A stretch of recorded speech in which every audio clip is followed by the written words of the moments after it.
Hello everyone, আসসালামু আলাইকুম। তো গলাটি তৈরি করার জন্য আমি এখানে প্রথমে একটি পেপার নিয়ে নিয়েছি। তো পেপারের উপরে প্রথমে মার্কগুলো করে নিব। তো আমি যে টপসটি তৈরি করে নিব সেই টপসটি নিয়ে নিয়েছি। তো টপসের গলার মাপ অনুযায়ী প্রথমে পেপারের মধ্যে আমি গলার মাপটি নিয়ে নিচ্ছি। তো দেখুন, এখন গলার এই সাইড থেকে 1/2 ইঞ্চি পরিমাণ গলাটি একটু চওড়া করে নিচ্ছি। এই যে দেখতে পাচ্ছেন, এইভাবে করে আমরা গলাটি 1/2 ইঞ্চি পরিমাণ চওড়া করে নিচ্ছি এবং তার বিপরীত পাশ থেকে 7 ইঞ্চিতে একটি মার্ক করে নিয়েছি এবং এই পাশ থেকে 4 ইঞ্চিতে একটি মার্ক করে নিচ্ছি এবং কাঁধের এই পাশ থেকে 2.5 ইঞ্চিতে একটি মার্ক করে নিচ্ছি। তো মার্ক করার পর প্রত্যেকটি পয়েন্ট আমরা এখন ডট ডট দিয়ে প্রথমে মিলিয়ে নিব। তো আমরা 3টি পয়েন্ট এই যেভাবে করে মিলিয়ে দিচ্ছি। আপনাদের দেখার সুবিধার জন্য আমি এখানে মার্কগুলো গাঢ় করে নিচ্ছি। দাগ অনুযায়ী এখন কাটিং করে নিব। এই পর্যায়ে আপনাদের কাছে একটি রিকোয়েস্ট, যারা আমার চ্যানেলে একেবারেই নতুন, এখনও আমার চ্যানেলটি সাবস্ক্রাইব করেননি, প্লিজ আমার চ্যানেলটি সাবস্ক্রাইব করবেন এবং পাশে থাকা বেল বাটনটি অল দিয়ে ক্লিক করে রাখবেন। এতে করে আমি কোনো নতুন ভিডিও আপলোড করলে সবার আগে নোটিফিকেশানটি আপনার কাছে পৌঁছে যাবে। ভিডিওটি ভালো লাগলে প্লিজ একটি লাইক দিবেন, ফ্রেন্ডস অ্যান্ড ফ্যামিলির সাথে ভিডিওটি শেয়ার করবেন। কাটিং করার পর আমরা এখানে 1.5 ইঞ্চিতে একটি মার্ক করে নিয়েছি। 1.5 ইঞ্চি পরে 1/2 ইঞ্চিতে আরও একটি মার্ক করে এই যে দেখুন, আমরা এখানে একটি কুচি করে নিচ্ছি। সেমভাবে আমরা 1.5 ইঞ্চিতে আরও একটি মার্ক করে নিচ্ছি, দেন আমরা 1/2 ইঞ্চিতে আরেকটি মার্ক করে নিচ্ছি। তো এভাবে করে প্রত্যেকটি কুচি আমরা এখানে করে নিব। আপনারা আপনাদের পছন্দ মতো এখানে যতগুলো কুচি করবেন আপনারা এখানে কুচি করে নিতে পারবেন। আমি এখানে টোটাল 3টি কুচি করে নিয়েছি।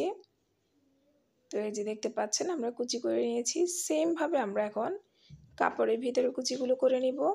তো আমরা একটি কাপড় নিয়ে নিয়েছি, কাপড়টির চওড়া নিয়েছি 16 ইঞ্চি পরিমাণ এবং লম্বা নিয়েছি 8.5 ইঞ্চি পরিমাণ। এখানে কাপড়টি 2 ভাঁজে ভাঁজ করা আছে। তো দেখুন, আমরা যে কাগজটি কাটিং করে নিয়েছি সেই কাগজটিকে এই যে এভাবে করে আমরা রেখে জাস্ট কাগজের মাপ অনুযায়ী আমরা এখন কাপড়টি কাটিং করে নিচ্ছি।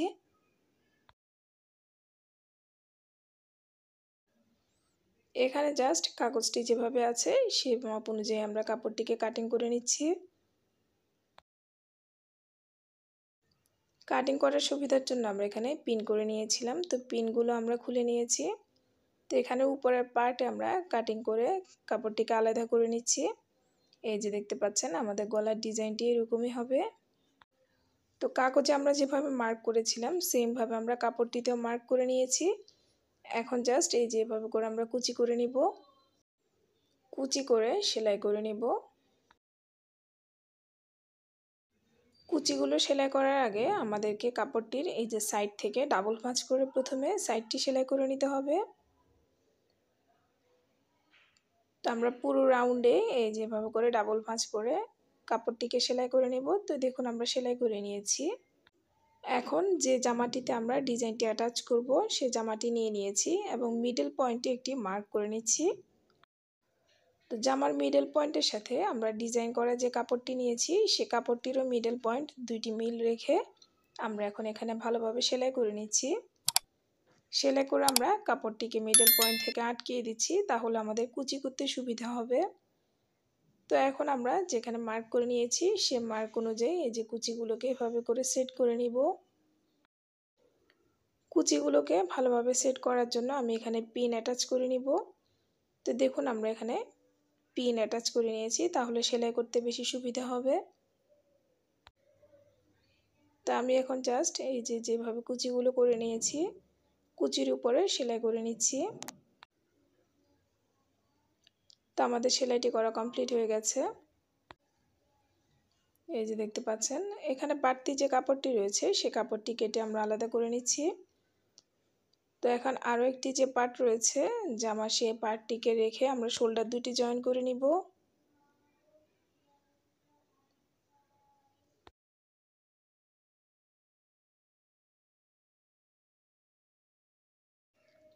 শোল্ডার দুটি জয়েন করার পর এখন গলাতে একটি পাইপিনের কাপড় জয়েন করে নিব।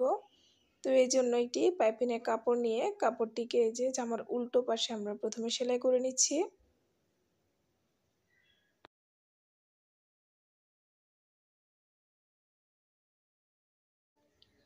তো আমরা প্রথমে উল্টো পাশে সেলাই করে নিয়েছি।